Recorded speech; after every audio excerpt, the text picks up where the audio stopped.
Hello everyone, I'm David Smerdon and welcome to week 12 about fiscal policy. It'll be the last of our short macroeconomics component, which takes us to the end of this economics course with one more week for review. Before we get into it, as per usual, let's get a little bit of feedback from last week with a few practice questions. But I will just flag that this lecture is going to be a little bit lighter and, dare I say it, more enjoyable than the last two macroeconomics lectures, where we really did have to squeeze in a lot of theory in a short space of time.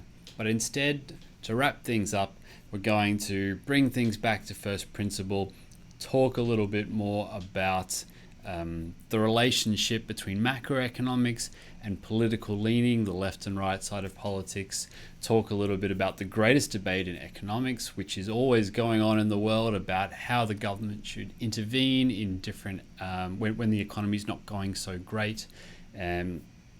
We'll talk about what's going on with Australia now, particularly in this very interesting period of the COVID crisis.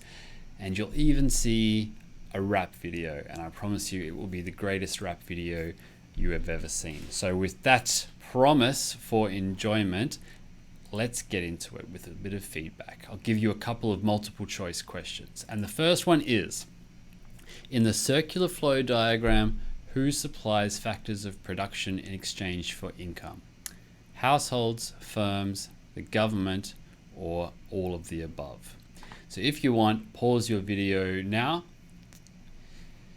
So who supplies the factors of productions? What are the factors of productions? Well, they are labor and they are capital. Now remember, with labor, well, that's the workers, but with capital, we're also talking about who owns these firms, and that's really the shareholders. So at the end of the day, when we talk about who supplies the factors of productions, it's you and I, it's the households. Question 2. How does the RBA influence the interest rate? Through the channel system, through open market operations, through the buying and selling of government bonds and securities, or all of the above? Pause your video now. Well, there's a textbook way that the RBA engages in its monetary policy, and then there's also the slightly more complicated way that the RBA does it, which you can find on their website, and I showed a little bit of what they speak about in the last lecture on money and inflation. But all three of these operations are, generally speaking, talking about the right sort of thing, setting these target sort of band for the cash rate, and then letting those commercial banks in the overnight market just sort of eke it out to get closer to that precise rate. Question 3. If inflation unexpectedly rises, who gets annoyed? Is it retirees and fixed rate mortgage holders? Is it fixed rate mortgage holders and variable rate mortgage holders? Is it retirees and New Start or welfare recipients?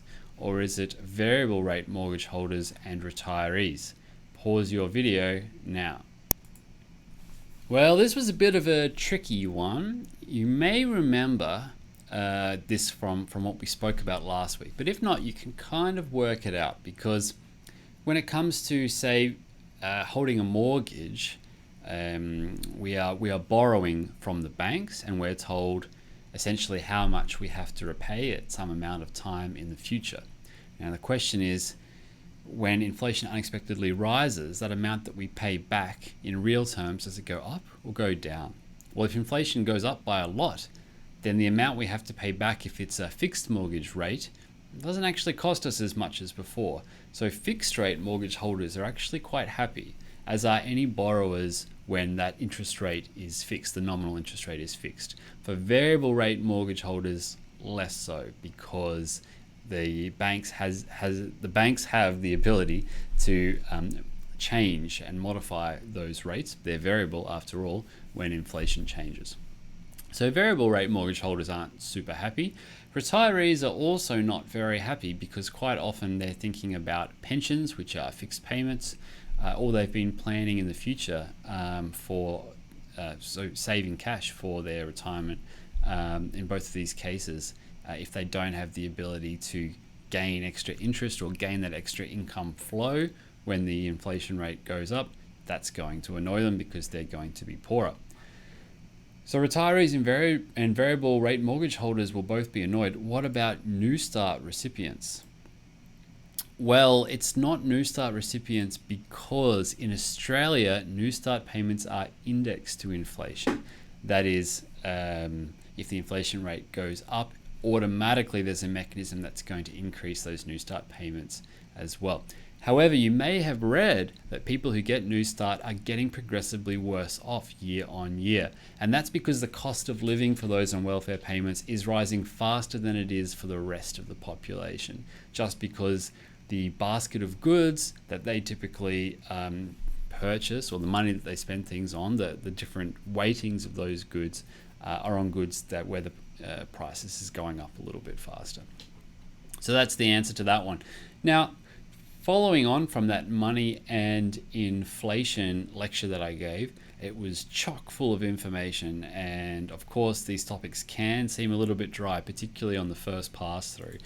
So I thought I would offer you an alternative to try to supplement what I spoke about. Not an alternative, a supplement.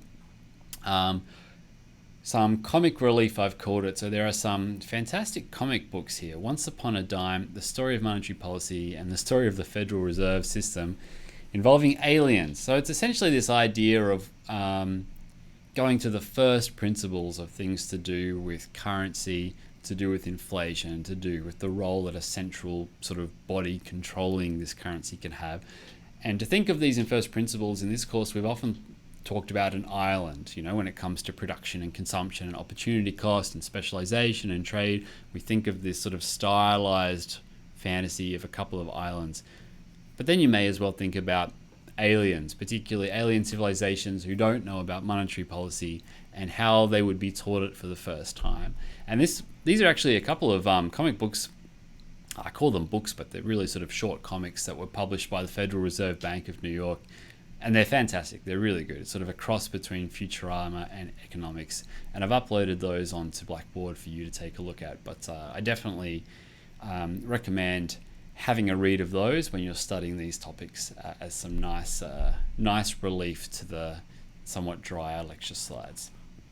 Okay, let's quickly recap our ADAS model, because it's been 2 weeks now since we've looked at this. So we've got these 3 curves instead of 2 curves, and notice that they all intersect at the same point. Now, so far we've been talking about movements of these sloping curves, the short run aggregate supply curve and the aggregate demand curve. We've mentioned that the long run aggregate supply curve intersects in the middle as well, and that it's vertical. But we haven't spoken too much about it other than that. So at this intersection, when the long run aggregate supply curve hits the y-axis, the point where it hits the y-axis is known as potential GDP, sometimes called YF, sometimes called YN, both of which are slightly confusing given that the name is potential GDP, so you'd think it would be a P. And what this refers to is the state of the economy where all of their inputs are used at their sustained capacity, including labor and full employment. Now, potential or full, they're slightly misleading in the sense that we can go beyond those. It's not the absolute limit. When we talk about full employment, for example, full employment does not technically mean 100% employment. It usually means still about that 4%, 5% unemployment, but that sort of unemployment is characterized into certain types of employment. You can go into more detail with this if you want to read up on it about those sort of transitioning into employment and out of employment, and those who can't get employment because of short-term stickiness in the labor market, they call it. And it is also possible to use these inputs beyond their sustained capacity, kind of think about an engine, a car engine going at more revs per minute, or more revs per second than it should be going at. So you can go faster, but it's sort of overheating. It's not sustainable. So when these workers and the other inputs are going beyond this normal capacity, then we end up with these Ys that are above the YF or YN. So in other words, the real GDP of the economy is above the potential GDP. And we call that a gap, an output gap, but we call it a positive output gap. On the other hand, when our workers and our inputs are being used below their normal capacity, say we've got higher unemployment, for example, in that, or we've got resources lying around that aren't being used, then our real GDP is below our potential GDP, and we call that a negative output gap. Now, both of these situations are quite common, and in fact, we would expect both of these to happen over one cycle of what is known as the business cycle. Now, we spoke about this 2 lectures ago, and this talks about the fact that real output does trend upwards and reasonably consistently upwards, but there are also reasonably consistent fluctuations, in which case the economies will be higher and lower than their potential GDPs. So I'll show you this slide again. It shows how Australia's GDP per capita has grown reasonably steadily year on year since the 1960s. And you can see here we drew the trend line, the grey line, through the actual deviations. And it looks pretty consistent. It looks pretty much spot on the whole way through. But if we zoom in, we can actually find that there are periods of relatively stronger and weaker growth. There are long periods of time when the actual seasonally adjusted GDP index is above trend, and some periods where it is below trend. Now, it's a bit hard to see here, so we can try to zoom in a little bit and look at the percentage change in GDP per capita. We can look at it at both an annual change or at a quarterly change. We'll just focus on the annual change. And here, so we've taken that trend, which is largely positive, that slope, which is largely positive, and mapped that slope to the y-axis. We can sort of see it on the y-axis over here. So 0 would mean that we've actually gone down from where we were before. And you can see that if we sort of look at the red lines, we're always above that 0, except for a couple of notable exceptions. And those notable exceptions, particularly when we've got 2 consecutive quarters of negative growth, have been sort of grayed out here. So you can see them in 1960, 1962, around about 1964 there was a brief one, and then a little bit more around 1983, and 1991 is the last one recorded on here. So that shows the same data that's on the previous line, but looking at the change from the same quarter in the previous year. We can also look at it, like I said, using the blue one there, where we look at a percentage change from the previous quarter. And there we see a couple of little dips below 0, which aren't actually mentioned too much because most of the media seems to focus more on the year-on-year data. But we'll talk about this in a moment as well. So we see that there are fluctuations. There are reasonably consistent fluctuations. We know we call these business cycles. And this makes our world interesting. We talk about a long-run equilibrium, but in reality, this is a dynamically changing process. New firms open, old firms close, consumers change their preferences, which means some products are in, some products are out, some industries die, some industries open up again. Trading partners change, so the geopolitical landscape changes, but also because of economic reasons, different countries will want to buy and sell more or less from us, and we want to see how these sort of periods change in our model. So let's look at one example, a hypothetical example, about how we can show these sort of cycles on our ADAS model. So it looks a bit complicated, but we'll just start from our very starting point with AD, no subscript, SRAS, no subscript, and LRAS, no subscript. So right at this equilibrium point here in the middle. And we can show how the shocks can really move us around in our economy. So suppose there's an unanticipated increase in the demand for Australian exports, say China's infrastructure boom really starts to take off, or China gets this year-on-year double-digit growth, which means China's middle class suddenly turns into an extra couple of 100 million people, so there's extra demand for Australian exports. Any of these reasons will shift that AD curve to the right. So we can see that here with AD1. Now, what does that mean for equilibrium? Well, it means that our Y is going to increase to Y1, and our inflation is going to increase to inflation 1. We're going to end up at this point over here. Now, we know that's off our long-run aggregate supply curve, and things can happen after that, but let's just add another shock into the mix, because economies don't wait for equilibrium to settle, things keep happening. So imagine that there's another shock. There's an unanticipated decrease in the number of temporary work visas, for instance. Now that's going to affect our short-run aggregate supply because there's going to be a change to the labour market. We're not going to be able to supply those inputs as much. That's going to increase the input costs. So let's imagine the short-run aggregate supply curve shifts left to short-run aggregate supply curve 2. So we've moved from this point here now up to this point here, which results in a decrease in output from Y1 to Y2, to the red one now. And again, upward pressure on inflation. So we're going from pi1 to pi2 again to the red one.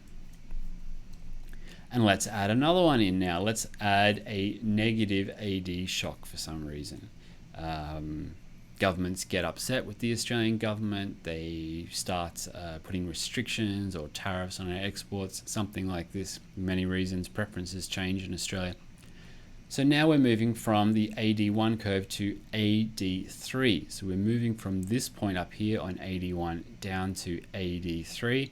What's happening? Well, now we've got a big decrease in output and a decrease in inflation.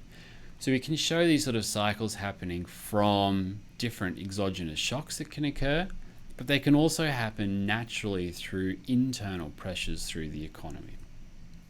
So what do we mean by a business cycle? Well, a business cycle just refers to the fluctuations of output over time, particularly expansions and contractions. Recessions can occur. A technical recession is something different. That's when we have 2 quarters of negative growth.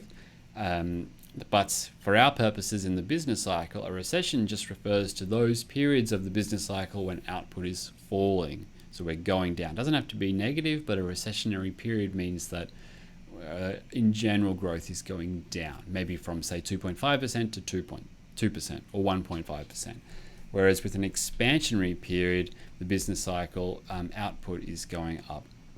So a very stylized representation just looks like this. We've got time on the x-axis.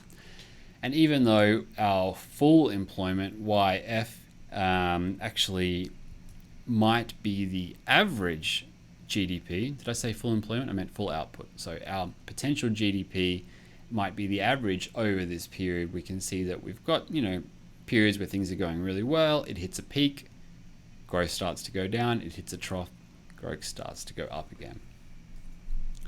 So that's easy to see in a model, but what about in the real world? Well, as I mentioned, the simple definition for a recession is when GDP falls for 2 or more consecutive quarters. However, modern macroeconomists don't just focus on this simple definition, even though it's the one most likely to be picked up by the media, and for that reason it's the one that politicians care a lot about. Modern macroeconomists care about a variety of factors, not just sort of this strict definitional point, but also about employment and the type of employment, so the hours worked by people as well, sales and industrial production, real income, and things like this. So if we go back to looking at the percentage change in Australian GDP per capita over time, we can see the simple definition of the recessions popping up again with those grey bars. In fact, the world was suffering some sort of recession in the early 70s and also in the early 80s. Actually, what happened around 1962 had to do with Britain changing its trading policy from more of an imperial first policy, where Australia was kind of a favoured trading partner, to a European first type of policy. So we lost a little bit of that trading advantages that we had before. But even though these are the recessions that have been largely spoken about, and it's often quoted that we haven't had a recession in Australia since 1991, we cannot ignore these little periods around here where things really seem to have slowed down on the red line, and on the blue line we've even sort of dropped below, so to speak, dropped below zero. And as a bit of an aside about this, one of the reasons it seems like we haven't had a recession since 1991, but this may not be the full story, is that quite often instead of GDP per capita, which I've put on the graph here, the media and politicians have picked up on GDP growth in general. Now, it shouldn't make a big difference for most countries where population growth is relatively low, but Australia has quite large population growth, largely because we have a very large migration program. And for that reason, there can be situations when GDP per capita has gone down, but we still have positive GDP growth overall. It's just that it's shared with many more people. If we take that into account, GDP per capita, and we look at the quarter-on-quarter index, we've actually had 3 small, but definitely there, per capita recessions since 1991. And those were in the later quarters of 2000, the middle quarters of 2006, and the later quarters even of 2018. And almost certainly there will be one in the wake of COVID. Going back to our graph then and thinking about the longer term, the long run aggregate supply curve is shown as vertical because it doesn't depend on the other factors that are happening in our model. It doesn't depend on inflation. The amount of capital, labor, and land are the same, and they can produce more when technology changes and innovations occur. So I'll just get rid of my little pointer there. So instead of looking at just these cycles as periods of positive and negative growth, we can try to compare those to trend growth overall. So periods of growth that are lower than the average growth can be thought of as these slowdown periods, like I mentioned before when I highlighted this sort of region on the graph here, which was not a technical recession in the red, but like I said, quarter on quarter, looking at GDP per capita could be considered a recession. Could be considered a minor recession for Australia. So let's take that graph that we looked at before and try to take away the trend line to get a much more clearer picture. And I'm actually going to shade in what's above trend and what's below trend. So anything that's in blue here is above trend growth. What we can see is that even though it may not be a technical recession, it looks like we're slow compared to where we used to be before, particularly here in these years sort of from 2009 through to 2015. And that's below average growth. And in fact, since 2008, we've been growing significantly slower than we were before then. So the global financial crisis has still had these run-on effects for us. And obviously now, given the recent developments, we're going to again be expecting slower than trend growth. So we can see the cycle sort of clearly on the graph here when we've subtracted the trend line. And this is where fiscal policy comes into the picture. So remember, there are two main levers or groups of policy levers within macroeconomics. There's monetary policy, and the agent in charge of that is the central bank. Then there's fiscal policy, and the agent in charge of that is the government. And they should, and are in Australia, kept independent. So the question in terms of fiscal policy is, should the government allow the economy to go through these cycles, these expansionary and contractionary cycles where we hit peaks and troughs with this higher and lower output? Well, the issue here is not just about the swings and roundabouts of GDP per capita, but the fact that these recessions have real effects for people's lives. They generate unemployment, which means that there are negative social and financial consequences, and let's not forget political consequences as well. On the other hand, even just for expansions, we need to take into account the increased inflation rates, which lead to increased interest rates, and that can lead to negative consequences as well for consumption, particularly if you're a borrower, for investment, if you're borrowing for capital expansion, and for trade. Now, we've seen what monetary policy can do, and we've seen how targeting the interest rate can be used to stimulate or dampen aggregate demand. The other mechanism is fiscal policy. Fiscal policy refers to the government's use of increasing or decreasing government expenditure or taxes to stimulate or dampen economic activity. So let's look at both of these in turn. Recall that one of the things that shifted the AD curve, the aggregate demand curve, was government expenditure. So some sort of increase in government expenditure will shift the AD curve to the right. So say we're in a situation where there's a recession. The government can increase its own purchases. That could be putting money into infrastructure projects, can be something as simple as building a school hall, or something a bit bigger like spending money on renewable wind technology. Or it can lower tax rates. Lowering tax rates puts more money in your pocket and in my pocket. It also makes investment a bit more attractive for businesses. And both of these things can increase aggregate demand. On the other hand, if the economy is quite hot and inflation is a risk, the government can try to lessen that inflationary pressure by shifting the AD curve to the left. It can delay projects, infrastructure projects that it had planned or other capital works, so that reduces its own government spending. It can decide not to fill open positions in government departments and so forth, or it can raise taxes, which again will try to encourage people to spend a bit less. So this all sounds pretty good. In fact, it almost sounds a little bit simpler than this overnight market channel system, open market operations that the RBA does. So why don't we just use fiscal policy instead? Well, the advantage is that it can change the aggregate demand curve directly rather than what the Reserve Bank has to do, which is to influence the interest rate, and through the interest rates thereby incentivize people to change consumption and investment. But the RBA can do this really quickly. It can announce what the new interest rate is each month, and then pretty much the next day the market's already sorted itself out. In fact, as we saw in March of 2020, the RBA doesn't even have to wait every month if it's in extraordinary times. In March, it actually cut interest rates a second time 2 weeks after it cut it the first time.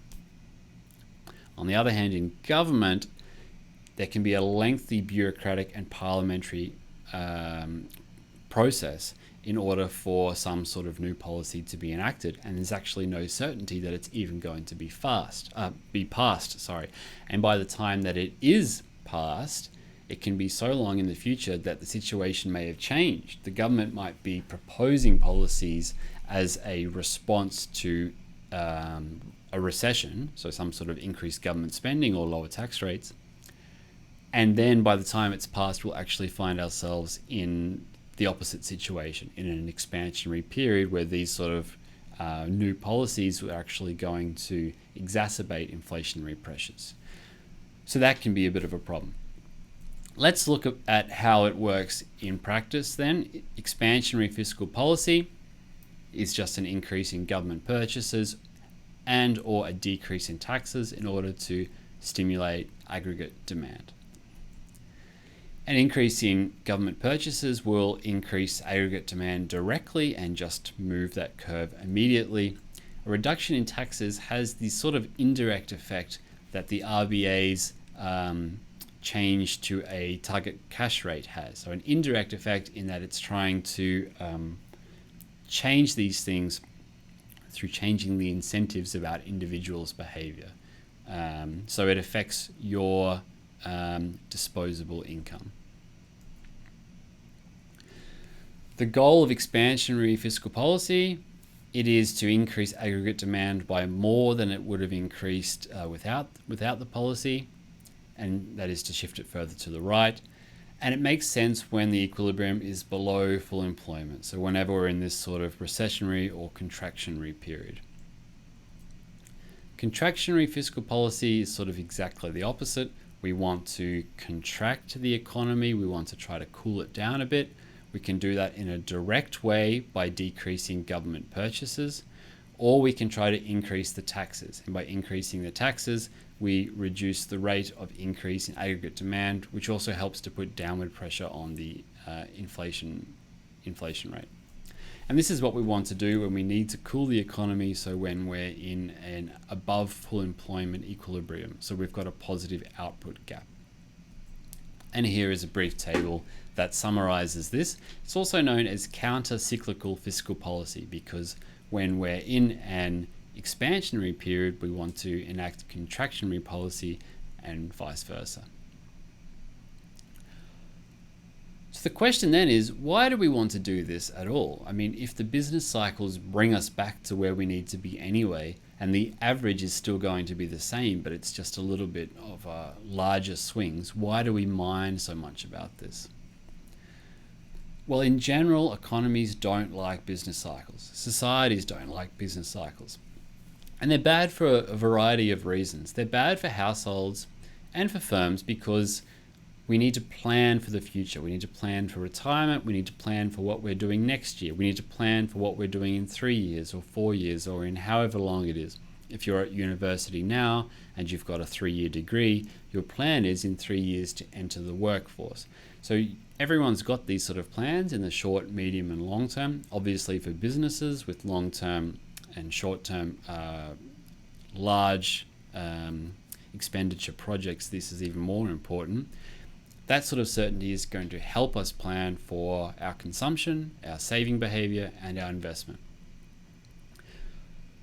Moreover, these rapid swings can sometimes get a little bit out of control, and it might make it very difficult to bring us back to our usual trend level. For example, rapid growth can often lead to rapid inflation, which can be bad, and as we've seen in the last lecture, in cases of hyperinflation, can be very bad. It can also lead to greater inequality within the society as well, which is a side effect that isn't often captured in the macro models, but is something that people obviously really care about. Rapid contraction, on the other hand, can lead to high unemployment, and this high unemployment can have these sort of psychological and social effects that, again, are not captured in the model, such as demoralizing job seekers, also driving workers to leave the country. If there's so much uncertainty about your job, why not go somewhere else where you've at least got that job security, for example? And in cases when the labor market takes a while to correct after one of these shocks, we call that sort of a sticky labor market. These big swings can mean that it takes a long time for us to get back on the equilibrium path again. This sort of uncertainty when it comes to our economy and also our currency can decrease the attractiveness of us as a trading partner to other countries.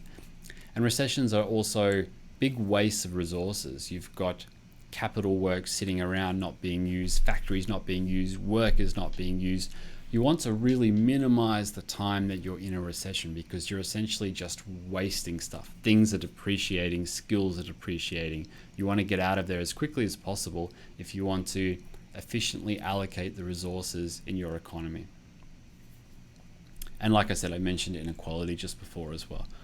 So we don't like business cycles. We've got these monetary policy levers that we can use, although if you remember from last week, you would have seen that the Australian economy doesn't have that much scope anymore for monetary policy levers. In fact, we're down to a target cash rate of 0.25%. Now, we mentioned that it is possible to go negative, but it's not desirable that we go negative. So it's time to start looking at other options. Sorry, we didn't talk about that last week, but we will talk about it in this lecture. My apologies. So therefore, governments and central banks do try to do what they can to smooth out the business cycles and to make them as streamlined and as minimal as possible. To do this, we need to understand what causes a business cycle to be able to work out what sort of policies can affect them and change them. And this has led to what is unambiguously the greatest debate in all of economics. And the debate is ongoing. And historically, there are two schools of thought about this. And they're championed by two great economists of the post-Great Depression era. The Great Depression, as I mentioned a couple of lectures ago, really sparked the school of macroeconomics as some sort of social science. This sort of idea that after the Industrial Revolution, the world seemed to be going so well, capitalism seemed to be such a panacea for everything, and then suddenly, boom, mass unemployment, production stopping, society in disarray. So this science developed as a way to try to work out how could this happen and what can we do to prevent it from happening again. And these two great thinkers, these two great economists, came out of this period. And we'll talk about them now. First, Friedrich August Hayek. He was born in 1899, just around the turn of the century, was involved in the Second World War, and died at the ripe old age now I've got to calculate off the top of my head, 93, I believe, in 1992. He was from Austria and is often known as the father of the Austrian school of thought, as well as, ironically, the Chicago school of thought when it comes to economics. And we'll talk about that a little bit later. He won the Nobel Prize for his work in 1974. He fought in World War I and was defender of free market capitalism and supply-side economics. He was anti-socialism, had many great quotes about this, very interesting quotes. He argued that any economy that was centrally planned was doomed to fail because if we give the government the job of trying to allocate resources efficiently throughout the economy, it can never do as good as individuals because governments just can't amass all that information. It doesn't know what individuals' utility functions are, what their preferences are. It cannot get all the information needed to allocate people to specialize in the right way. So because of this information sort of problem, it's never going to be able to work. Instead, if we want to promote growth, we need our businesses to lead the way. We need technology, innovation, entrepreneurship. So private investment is what promotes our sustainable growth. On the other hand, try to leave the government out of it if you can. Government stimulus or cheap credit leads to an investment sort of boom where even bad firms start to enter the market because they get this cheap credit, cheap loans to invest. And once we've got these bad firms in there as well, rather than our stalwart entrepreneurs who are driving the way, it's going to lead to a bust inevitably once this credit dries up and all the debts come due, and that's going to lead to an economy hangover. Now, even though he was anti-socialist, he was not a conservative, but he's been held up as a champion of conservative politics and conservative thinkers, particularly by the right side of politics in the US and also the right side in the UK. He didn't like this moniker at all. He didn't like this title. He said that would never call myself a conservative. I'm more of a libertarian because even though we both might agree that the government should stay out and we should cut taxes, the conservatives are doing that sort of for more principled reasons about freedom and personal values and that sort of stuff about government intervention. I'm doing it just because of the economic consequences. I see it as the only way to promote growth. So I'm not sure how he'd feel about being held up these days as sort of the economic champion of the right. And in fact, his book still remains a bestseller. And by 2010, I think it sold over 2 million copies, even after his death. So 1974, he won the Nobel Prize. Actually, his rival, who we'll see in a moment, was so popular after the Second World War that Hayek found it difficult for his ideas to attract academic attention and policymaker attention up until the 70s, when a large recession across most of the global Western economies led to conservative governments taking over a lot of Western countries. So we had Thatcher in the UK, Ronald Reagan in the US, and then his ideas were given a lot more credibility. It also seems like such a simple and attractive proposition that the government doesn't intervene, and in the past, at that point, they'd seen government mismanagement that had led to problems in the economy. So his argument seemed to say, don't let the government into these sort of things, because the government doesn't know what it's doing, they don't have the right information, they'll mess things up. People thought, that makes sense. We just saw the government mess things up. Instead, he said, lower taxes. And people said, yeah, okay, that sounds pretty good. Governments mess things up, lower taxes, sounds good to us. So his ideas came back into fashion around this period of the early 70s, and that was around the time that he won a Nobel Prize, even though it was for his ideas that he came up with and wrote about much earlier. So who's this other guy? Well, the other guy is John Maynard Keynes. And Keynes, much more, I have to say, a much more outgoing, extroverted personality, quite witty in the way that he wrote, not as dry as Hayek. They actually got on quite well, Hayek and Keynes. They actually were together for a period of time at the London School of Economics. And Keynes said, we got on very well in private life, but what rubbish his theory is, a typical Keynesian saying. We've actually met him earlier in this course, if you remember. Following the game theory lecture, we played the guessing game. Remember the guessing game? You had to guess a number between 1 and 100. What you really wanted to do was guess 2/3 of the group average. Now, we called that the guessing game, but in reality, it's known as the Keynesian beauty contest. And it was a way for Keynes to talk about how beliefs about what other people are doing can lead to a self-fulfilling prophecy with real values. I guess he was showing the importance of taking into account beliefs about others and psychology into the actual economy as itself. So they lived around the same time, particularly before and during the Second World War. Keynes actually worked at the British Treasury during World War I.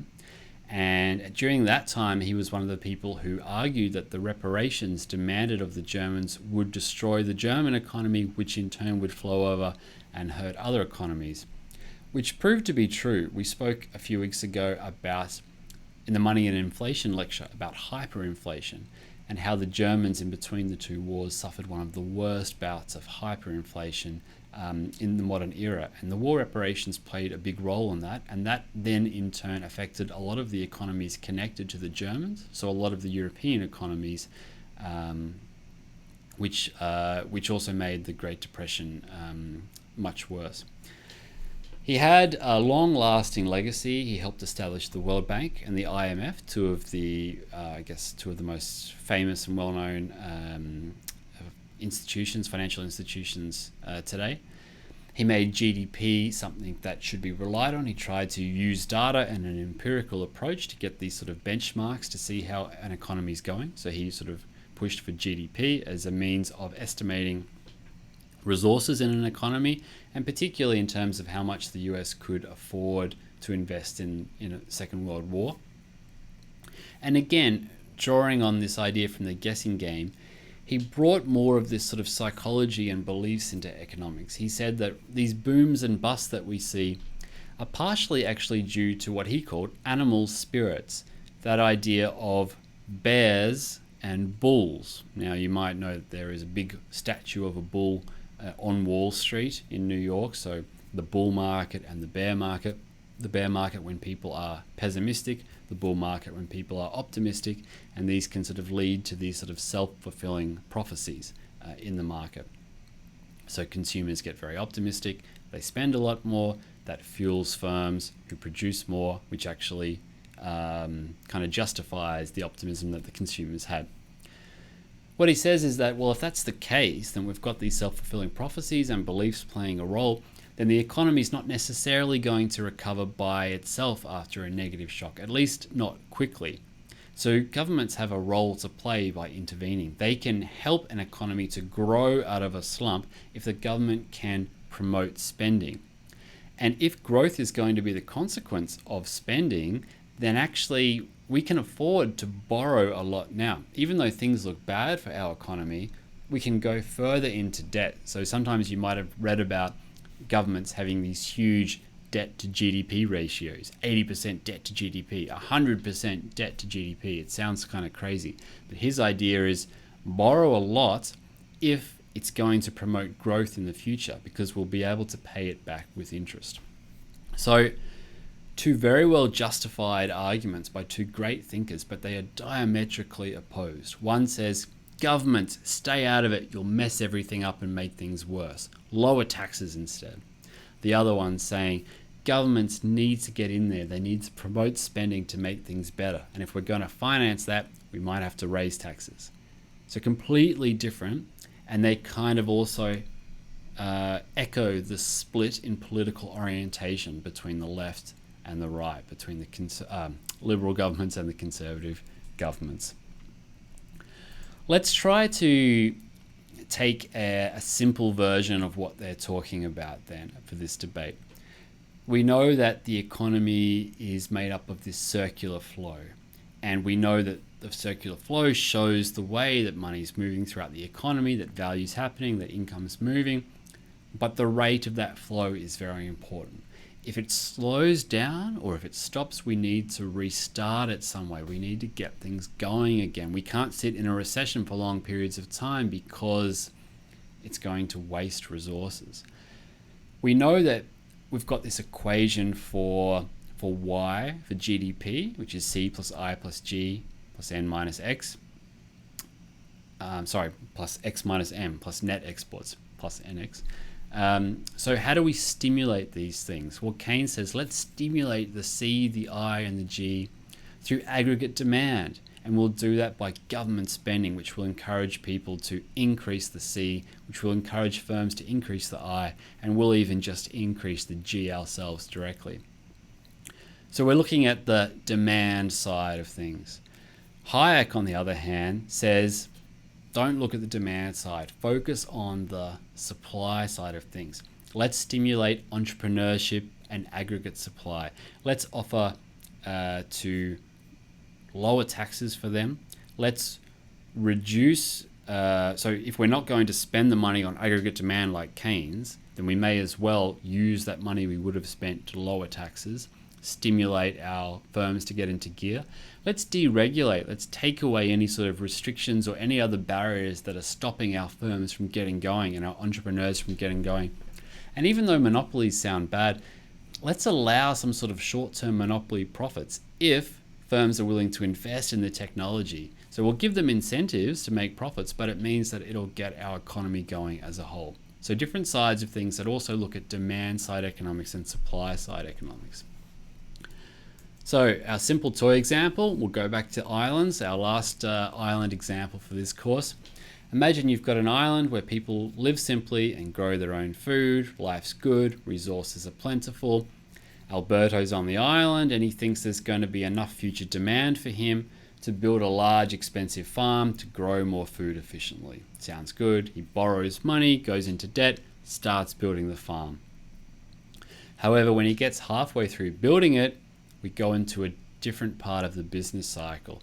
Demand on the island suddenly slows down. He realizes he's not going to be able to recoup those profits in order to pay off his debts. He considers just leaving the machine where it is, going back to growing his own food, and waiting until the economy gets a bit better for him to restart this sort of production. The longer he's waiting there with that machine sitting there, the longer we've got a period where our resources are not being used effectively. So that's the challenge that we've got here once we've moved into the recession and production has dried up. Hayek says, well, you shouldn't have built that machine in the first place. You should have really thought ahead about what's going to happen to the economy. And if your technology was good, if you were a good entrepreneur, then it would work and you'd keep going. The fact that it's not working means that either we had too much cheap credit to begin with, you could borrow too cheaply, and that's the central bank's fault, or you're kind of a bad entrepreneur, your technology isn't that good, and we kind of want to weed you out. So let's not intervene, let's see how you go. If your business succeeds, you're good technology. That's kind of what we want, survival of the fittest. If it's not, and it fails, well, it probably wasn't going to be an effective use of our resources anyway.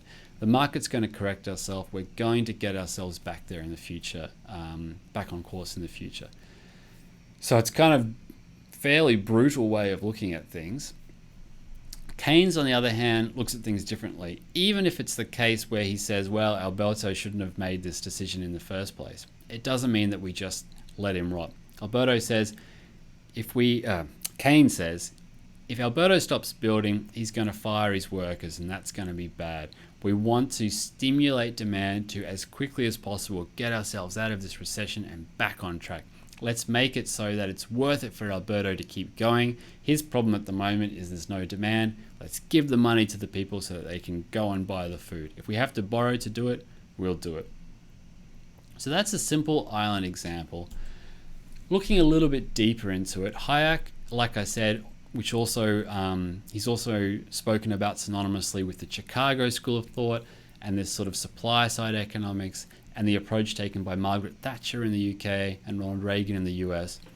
You can think of that as sort of bottom up, in that we're trying to pull ourselves up from the production side of things. His argument said there's always going to be these peaks and troughs, but the recessions, these deep recessions, are always caused by supply issues. Now, if we just offer cheap loans, cheap credit, that's bad because it's incentivizing the wrong sorts of entrepreneurship. If you remember way back in micro, we spoke about cases where actually we've got an upward sloping marginal cost curve, because when things are really good and there are big profits to be had, more and more firms come into the market, but the ones that are coming in are the ones who couldn't afford to come in before because they had a higher marginal cost curve. They're not as efficient at producing things. So again, what Hayek's saying is that if we offer this cheap sort of credit, we're not just going to have the best firms, those sort of slick production machines in there. We're going to let in those who are not so efficient. So let's not offer this cheap credit. Central banks should not lower their interest rates too low. And moreover, governments shouldn't borrow too much, because if governments build up this massive fiscal debt, it's going to lead to a big hangover that's going to force us, when those debts come due, to impose really strict austerity measures, as have been seen, for example, in Greece and the other European countries that were affected by the Eurozone crisis. Instead, he said, it's all about incentives for our producers. Let's deregulate if possible, let's lower taxes, let's provide short-term profit opportunities. The market is a regular referendum, he called it, a form of collective agreement on the value of goods. It's going to sort ourselves out. I've got faith in the market mechanism. Let's keep the government out of it. Keynes, well, in his case, it's actually named after him, Keynesian School of Thought, is more top-down. Even though Hayek said the market's going to correct things for us in the long run, Keynes's response, his very witty response, was, in the long run, we're all dead. It's really about making sure that we can improve things as fast as possible, even now. High unemployment is fundamentally a demand issue. And you might have actually been able to see this yourself during the period of isolation through COVID. If you look at your credit card account, your spending account for the month, you'll notice that your spending has gone way down. Far less coffees out than you would have got before. Far less going to the cinemas. Far less buying restaurant meals, that sort of stuff. So you'll notice yourself that your spending's gone down during that period, and you might think, well, I've actually saved money. That's great. But where would that money have gone? Well, it would have gone to small businesses, and it didn't take long for a lot of them to go bust. Even Virgin Australia didn't last too long in that environment. So Keynes says the government's got to intervene to kickstart the economy. We've got to try to increase jobs, and to do that requires fiscal spending. So it requires the government to spend. We can't afford to cut taxes. We'll need to borrow. And it places a lot of emphasis on lowering interest rates, big government spending, and sort of praying that the multiplier effect will kick in. Now, we spoke about this in the money and inflation lecture, where we said that even if the RBA only injects $1,000 into the economy, the multiplier effect means that there's a creation of $10,000. Now, of course, when the government stimulates the economy itself, now we're talking about a fiscal stimulus, not a monetary stimulus. So, for example, when the Australian government in 2000 and when was it, 9, 10, somewhere around there, gave $900 to every taxpayer, the government knew that a lot of that would be saved by each individual. But the idea was that this sort of spending, this flow of money throughout the economy would actually lead to a multiplier effect where more money would be created and more flow would be happening. So, and Keynes also mentioned that even though we're borrowing a lot, first it's going to get us out of our recession faster, which is going to save on the cost that we otherwise would have had to face if we stayed in the recession for a long period of time. But second, there are actually some extra benefits for us as the government coming early on with this extra debt that we're taking on. So if we can actually get people into work faster, then they'll be back in jobs and paying taxes. So we're going to get some of this money coming back directly to us through tax revenue. That's part of the theory for this. Now, it lost popularity when Hayek's supply-side economics came to the fore in the 1970s and all the way through to the 2000s. But since then, and particularly since the global financial crisis, policymakers, governments, and central banks have started to look more towards the Keynesian school of thought again. So, I promised you a rap video. I wanted to give you this level of background, quite a fair bit of detail, because rap videos are fast with the lyrics, and I figure it's going to make a lot more sense if you've got all of that behind you before we go into it. So get ready to watch the battle of the century. Fear the boom, fear the bust. It's Hayek versus Keynes.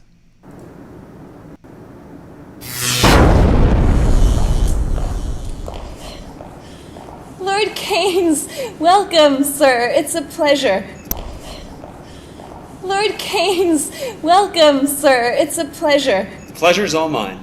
Your agenda. That won't be necessary. I am the agenda. Tell them I've arrived. And then tell them I've arrived. And your name is? Hayek? F.A. Hayek. With an H.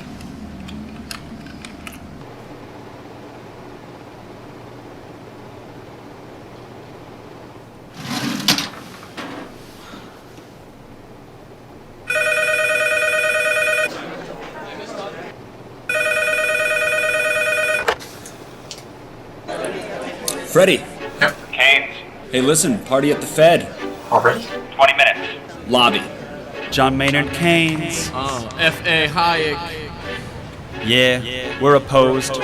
We oppose each other philosophically. In the same studio. We've been going back and forth for a century. I want to steer markets. I want them set free. There's a boom and bust cycle and good reason to fear it. Blame low interest rates. No, it's the animal spirits. John Maynard Keynes wrote the book on modern macro. The man you need when the economy's off track. Depression, recession, now your question's in session. Have a seat and I'll school you in one simple lesson. Boom, 1929, the big crash. We didn't bounce back, economy's in the trash. Persistent unemployment, the result of sticky wages. Waiting for recovery, that's outrageous. I had a real plan, any fool can understand. The advice real simple, boost aggregate demand. C-I-G, altogether gets to Y. Keep that total growing, watch the economy fly. We've been going back and forth for a century. I want to steer markets. I want them set free. There's a boom and bust cycle and good reason to fear it. Blame low interest rates. No, it's the animal spirit. You see, it's all about spending. Hear the register cha-ching. Circular flow, the dough is everything. So if that flow is getting low, doesn't matter the reason. We need more government spending. Now it's stimulus season, so forget about saving. Get it straight out of your head. Like I said, in the long run, we're all dead. Savings is destruction, that's the paradox of thrift. Don't keep money in your pocket or that growth will never lift. Because business is driven by the animal spirits, the bull and the bear, and there's reasons to fear its effects on capital investment, income, and growth. That's why the state should fill the gap with stimulus, both the monetary and the fiscal. They're equally correct. Public works, digging ditches, war has the same effect. Even a broken window helps the glass man have some wealth. The multiplier driving higher the economy's health. And if the central bank's interest rate policy tanks, a liquidity trap, that new money stuck in the banks. Deficits could be the cure you've been looking for. Let the spending soar now that you know the score. My general theories made quite an impression. Revolution! I transformed the econ profession. You know me, modesty, still I'm taking a bow. So say it loud and say it proud, we're all Keynesians now. We've been going back and forth for a century. I want to steer markets. I want them set free. There's a boom and bust cycle and good reason to fear it. I made my case, Freddie H. Listen up, can you hear it? I'll begin in broad strokes, just like my friend Keynes. His theory conceals the mechanics to change. That simple equation, too much aggregation, ignores human action and motivation. Yet it continues as a justification for bailouts, payoffs by polls with machinations. You provide them with cover to sell us a free lunch. Then all that we're left with is debt and a bunch. If you're living high on that cheap credit hog, don't look for a cure from the hair of the dog. Real savings come first if you want to invest. The market coordinates time with interest. Your focus on spending is pushing on thread. In the long run, my friend, it's your theory that's dead. So sorry there, buddy, if that sounds like invective. Prepare to get schooled in my Austrian perspective. We've been going back and forth for a century. I want to steer markets. I want them set free. There's a boom and bust cycle and good reason to fear it. Play low interest rates. No, it's the animal spirit. The place you should study isn't the bust, it's the boom that should make you feel leery. That's the thrust of my theory. The capital structure is key. Malinvestments wreck the economy. The boom gets started with an expansion of credit. The Fed sets rates low. Are you starting to get it? That new money is confused for real loanable funds, but it's just inflation that's driving the ones who invest in new projects like housing construction. The boom plants the seeds for its future destruction. The savings aren't real, consumption's up too, and the grasping for resources reveals there's too few. So the boom turns to bust as the interest rates rise, where the cost of production price signals relies. The boom was a binge, that's a matter of fact. Now it's devalued capital that makes up the slack. Whether it's the late 20s or 2005, booming bad investments seems like they'd thrive. You must save to invest, don't use the printing press, or a bust will surely follow, an economy depressed. Your so-called stimulus will make things worse. Just more of the same, more incentives perverse. And that credit crunch ain't a liquidity trap, just a broke banking system. I'm done, that's a wrap. We've been going back and forth for a century. I want to steer markets. I want them set free. There's a boom and bust cycle and good reason to fear it. Play low interest rates. No, it's the animal spirit. The ideas of economists and political philosophers, both when they are right and when they are wrong, are more powerful than is commonly understood. Indeed, the world is ruled by little else. Practical men who believe themselves to be quite exempt from any intellectual influence are usually the slaves of some defunct economist. The curious task of economics is to demonstrate to men how little they really know about what they imagine they can design. They've been going back and forth for a century.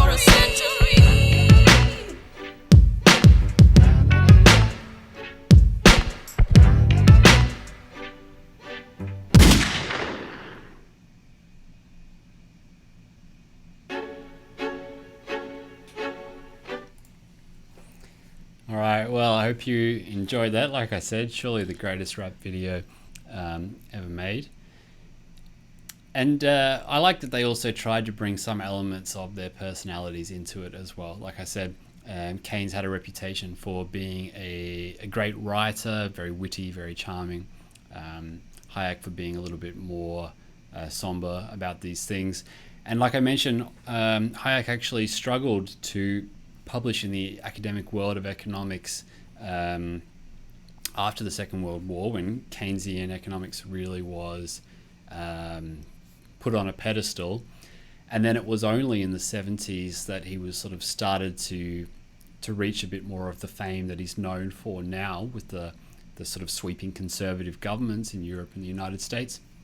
But even towards his later life, he found it a little bit unsatisfactory that his economic ideas on keeping government intervention out of things were being taken further than he would have wanted them to go into the conservative political arena. Still, two great minds, and of course the question then has got to be which one's right and which one's wrong. Well, it's like all good economic problems, it depends. You may have heard the joke, ask 3 economists their opinions and you'll get 4 different answers, or something like this. So it does depend on the situation. Like I said, Keynesian economics is back in fashion now since around 2000. So when things sort of went wrong for Keynesian economics in the late 60s, early 70s, the Hayek school of thought took over to improve things, and it made a lot of sense because Hayek was saying governments mismanage these things, they don't have the information, and there'd been clear evidence of that. But Hayek was also sort of saying that if we take this sort of hardline approach, which the conservatives did, Thatcher in particular, there are going to be some businesses that fail, but they're going to be the ones that are kind of inefficient anyway. So it's sort of going to get rid of the chaff in a way. What the global financial crisis showed is that there's a very big connection between this obscure financial markets industry and the rest of the general economy. So the global financial crisis showed that because of mismanagement with complicated financial products like collateralized debt obligations and credit default swaps and things that the average Joe had nothing to do with, because of these sort of things, this sort of mismanagement, even though some of these firms failed, we'll see Lehman Brothers and sort of hundreds of hedge funds and things like that, the real victims were not the people who worked in these firms. Many of those at the top still got their multi-million-dollar payouts, their golden parachutes, but before things went pear-shaped. But the interconnectedness between this sort of financial markets and transactions and products and average people, particularly through their pension funds, meant that it was Main Street that suffered. You had sort of these community church organizations in Norway that had invested money in sort of these pension schemes and retirement and index funds, and it turns out that without knowing it, they were heavily loaded in these collateralized debt obligations that had these mortgage-backed securities, and it meant that the sort of sneaky deals on Wall Street affected them, affected farmers here, affected people with struggling to buy their own house in Chicago or whatever else. And so this sort of led to people thinking, well, it's not just about these companies collapsing when they mismanage things through this sort of cheap credit hangover and the economy goes on as usual. The people who are suffering are the everyday people, and inequality is rising and things like that. So maybe it's worth actually bailing these companies out if at least it prevents this sort of mass unemployment for the majority of the population. Okay, so I'll give a couple of famous historical examples since these guys brought their theories to the fore to show some sort of scorecard about how they went. The collapse of the Soviet Union, I guess, is a very famous and interesting historical example, hugely consequential.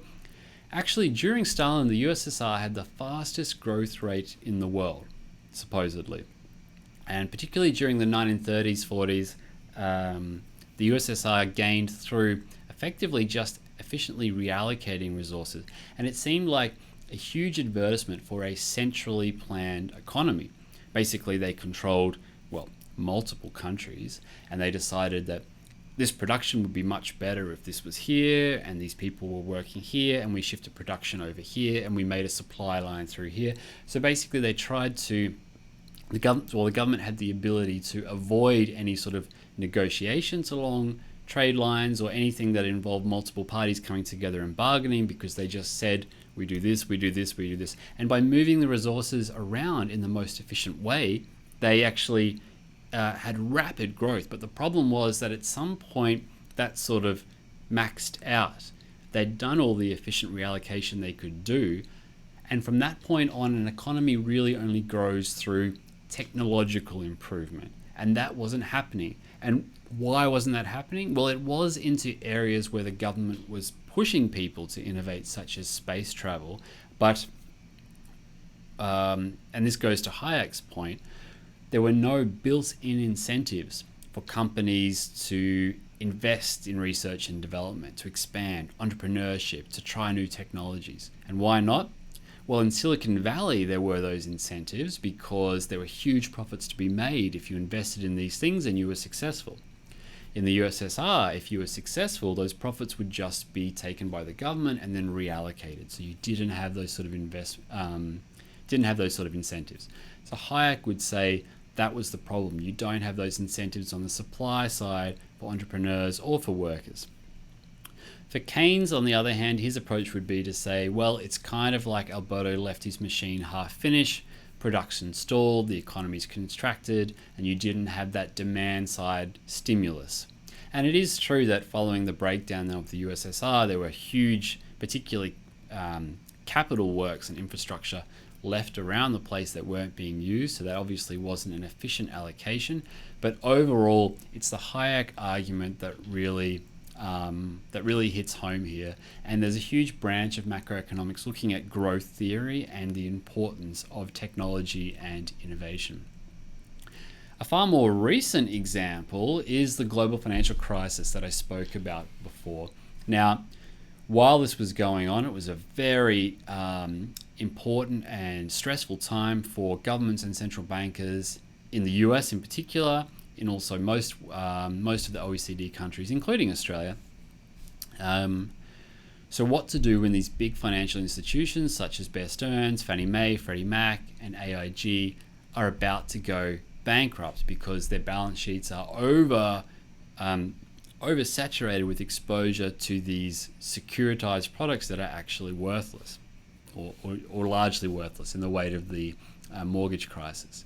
Well, rather than letting them fail, President Obama and his government decided to prop them up, to bail them out. And that's sort of going along the Keynesian line of things, that, okay, it might have been their own fault to some extent, but we can't afford those sort of consequences that are going to come out of things. Moreover, we need to try to stimulate aggregate demand to get things flowing again. And he did that in various ways, but the most well-known is in 2009, the American Recovery and Reinvestment Act, putting a lot of money into new infrastructure projects to try to keep low unemployment, to keep people working, and again, hoping as well that by keeping unemployment low, the government will be getting more income tax revenue coming in, which will help to compensate for this extra debt that the government's taking on. However, it wasn't an entirely Keynesian approach, and actually these days most modern economies, I say modern, but I mean in the last 10 years or so, they use a combination of the Hayek school of thought and the Keynesian school of thought so that they've got these different approaches. They're not married to just one of them, and they look at the situation and work out which one will work best. And one example of that was during this crisis, when the institution Lehman Brothers was actually allowed to fail. So both the US government and the Federal Reserve decided, in this case, we're not going to bail Lehman Brothers out. It was a prime broker, which meant that it serviced many other smaller financial institutions, including hedge funds, about 100 hedge funds. And when it filed for bankruptcy, it had $600 billion in assets and over $600 billion in debts. Not debts, but debts, which made it by far the largest bankruptcy in history. So there are both sides. Both sides were seen there in the US response, largely Keynesian, and also in Australia during this period we actually had a budget surplus before the global financial crisis. The government borrowed over $50 billion to guarantee bank deposits. Again, going to this Keynesian idea that people's beliefs matter. They get scared, they get spooked, they decide to take their money out of the bank because they think things are going to go bad. But because they take things out of the bank all at the same time, the banks don't have the reserves to actually pay all the people, which means the money starts to run out. People can't take all their money out of the banks. They get more spooked. More people go to the banks to withdraw money. The bank goes bankrupt.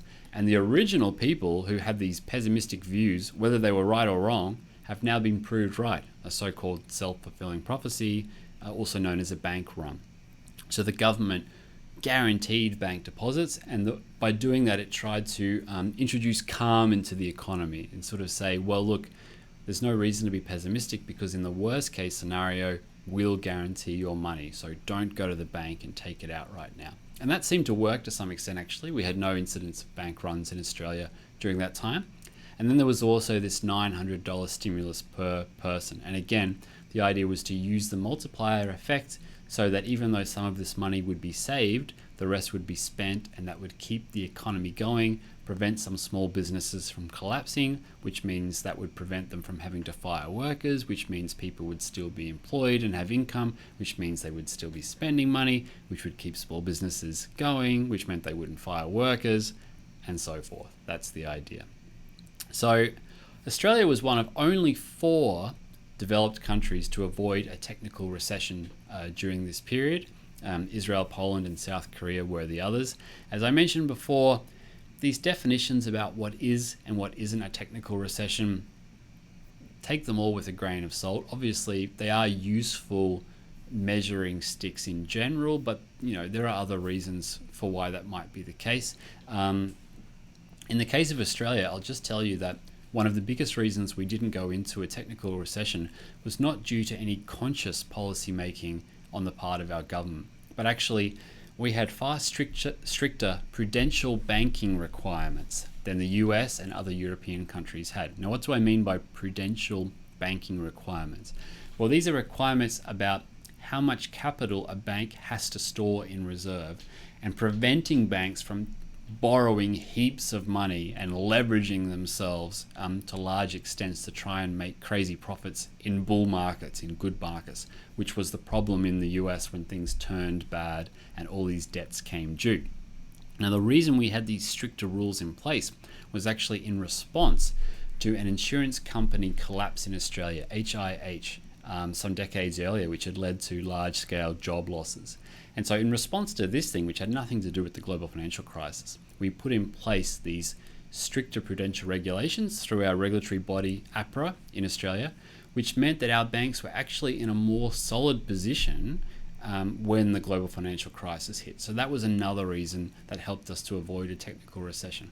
However, in my opinion, the stimulus measures that the government put in place also played a role in preventing us from going into a deeper recession, as was experienced in the US and in Europe. However, one of the things that a government and banks need to almost accept is that when you make these very quick stimulus sort of decisions, there is going to be wastage or leakage into the system. And that did happen with, for example, the $3 billion home insulation program, which was just a waste of money economically, but politically was a real disaster. So that's looking back a decade ago. In general, you can see why the Keynesian approach has become a little bit more popular since the global financial crisis. Let's talk about what's going on right now. So we've had low rates for some time since the global financial crisis, and actually went down to 0.75% when I gave this lecture last time around in October of 2019. So the RBA cut at that point the interest rate to its lowest ever level. That's the target cash rate. And the governor of the Reserve Bank, in his media release that goes together with these sort of monthly decisions, said, well, that's basically interest rates have done everything that they can do. Now remember, we've got these two tools in a government, in an economy, to try to stimulate things: monetary policy and fiscal policy. And you can see here that he said, too much faith is being placed in the expectation that monetary policy can do things that it can't do. It's done everything it can do. Once interest rates are negligible, further cuts would seem to have very little power to do anything useful. So what he's saying is that the strength of the cut from, say, 5% going to 4.5% is much bigger for an economy than going from 1% to 0.5%. It's like the marginal benefit of those cuts is decreasing. And the point he was trying to make was really kind of a signal to the government that it's your turn to step in. The government had been relying possibly a little bit too much on the Reserve Bank to do the heavy lifting. Of course, the government's approach would have to be doing things such as changing its infrastructure approach, changing its income taxes, which is going to lead to decreased revenue for the government. And obviously that's has some political ramifications, so it makes some political sense for why the government might prefer the RBA to take the lead on these things. But at some point the RBA was saying, okay, it's your turn. The marginal benefit from us continuing to pull our one trigger is not that much. It's time for you to step in. So around about this time, the unemployment rate started to creep up a little bit, 5 to 5.3%, and experts expected rates to fall at least as low as 0.5%. Of course, the world sort of changed a little bit since then. If we highlight the things in here, it's really sort of saying it's time for the government to get in and help us out. Things are getting a little bit serious. And yes, as I mentioned, the RBA was sending this sort of signal to the government, even though, so the RBA and the government work together, as in all economies, the government and the central bank should work together, but they need to also be independent with these things. So it was time for the government to start working, but of course, things changed. COVID hit. So in the March meeting of the Reserve Bank, the RBA lowered the cash rate for another 25 basis points, or 0.25%, down to 0.5, which is the lowest it's ever been. Now, it should have waited until the 6th of April to make its next decision, but instead the board held an extraordinary meeting because of the immediate and fast-moving ramifications of COVID on the 19th of March, and the RBA cut the cash rate further to 0.25%. So getting very, very close to zero. And we can see that flow-on effect throughout the different interest rates that are being faced by businesses and individuals. And we can see the effect on, for instance, variable housing rates, extremely low now, about 3%. What happens now if the government doesn't step in, or if the government does step in, and it has stepped in, I should say, with Job Seeker and Job Keeper, for example, and extra stimulus cash payments to other taxpayers. But even then, it might still be the case that monetary policy has to keep doing some of the lifting. And what happens if we go to zero or even down to negative? Well, this sounds totally crazy because technically speaking, if you have a negative interest rate, it might mean that you can borrow money from the bank and the bank pays you to do it. And conversely, if you wanted to put your money in the bank in a check or savings account, you'd actually have to pay the bank to do it rather than get interest. It sounds totally crazy, but there's actually a little bit of logic to this happening, and it has happened in other countries before. First thing to note is that even if the target cash rate or the overnight cash rate drops below 0%, the rates that matter to you and I, like our term deposits, our check and saving account, our credit card account, and mortgages, they're still going to be positive. As we saw a few slides ago, even at 0.25% for a target cash rate, the variable housing rate is still around 3%. So it's still going to be positive. So don't think that you can buy a house and have the bank pay you to do it. The second thing is that the opportunity cost of spending money becomes very, very low. So even though, so you still have to pay for banks to store your money, while for most people, storing all of your savings in your home or under your mattress is very, very risky. So because of that risk that takes into a place, it still makes a little bit of sense to put the money in the bank. However, we do expect spending by consumers to increase, in this case borrowing for investment to increase, and governments can also borrow very cheaply. So going negative is still going to have those desired effects on stimulating the economy and especially the aggregate demand side of things. And the third thing to note is that there have been precedents. Like I've said, there have been 5 central banks currently that have interest rates set below zero. Japan, Sweden, the European Central Bank, Denmark, and Switzerland. So what else looking ahead? Well, the first thing I want to say is that there are lots of media reports coming out about the effect of COVID on the economy. They are useful to read, but they're only semi-useful. They usually have one big captured headline and it might have a number in there, but it's not the whole story. And by this point in the course, you've got the ability to actually go to the source and work out what the RBA is saying. And the RBA comes out with media releases at least every month, but often in this particular period, much more regular than that.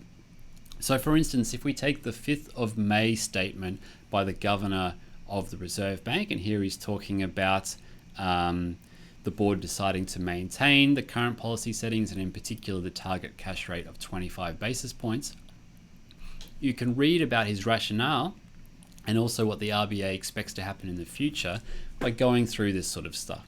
You can read the full text at the link that I've got here, but I'll give you a couple of the points that have come out of this statement and how we can use the concepts from this course to try to interpret them.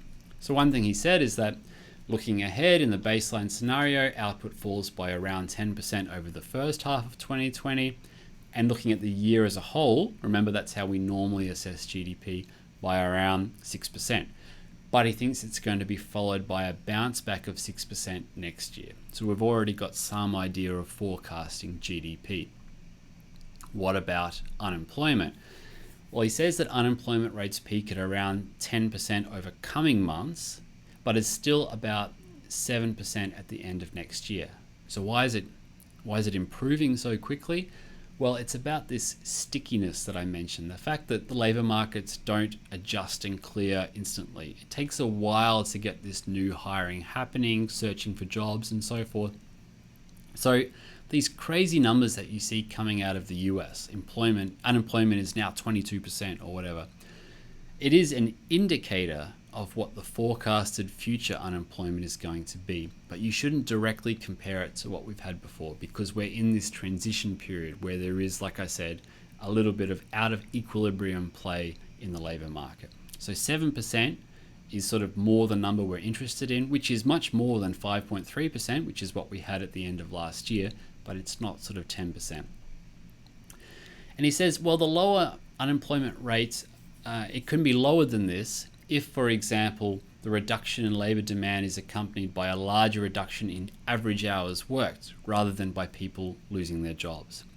So if we see something that's not 7 but 6, we need to also dig more into the numbers and see, is that because people are working less on average so that your employer has said you're all going to halve your hours, or because they've fired more people? So that's what we want to try to work out in the future.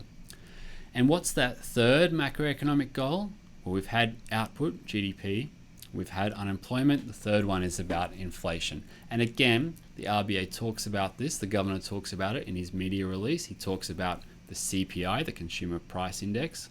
So inflation has risen a bit, but is expected to turn negative temporarily in the June quarter due to falls in the oil prices, the introduction of free childcare, and deferrals of various price increases. And this is interesting. So in particular, if we think about the introduction of free childcare, what's that got to do with anything? What does that mean? Well, when there's more free childcare, it means that people can work more. So you've got that increase in labor going into the production side of things. That's going to shift our short-run aggregate supply curve to the right. And if we see that happening, we can see there's going to be some downward pressure on inflation. So we can just draw that using our standard ADAS model and see how a statement like that, introduction of free childcare, translates into inflation predicted to go down. So to summarize this lecture, there's a long-standing debate in macroeconomics, possibly the most important issue in all of economics. Should the government intervene, and if so, how? Now, we saw that in the microeconomic sphere to do with monopolies and externalities and so forth. In macroeconomics, it's perhaps even more important because the consequences are so much bigger. And this debate's been going on for a long time, and governments and schools of thoughts have changed during different periods. Now you know the two schools of thought, starting with John Maynard Keynes and Friedrich Hayek.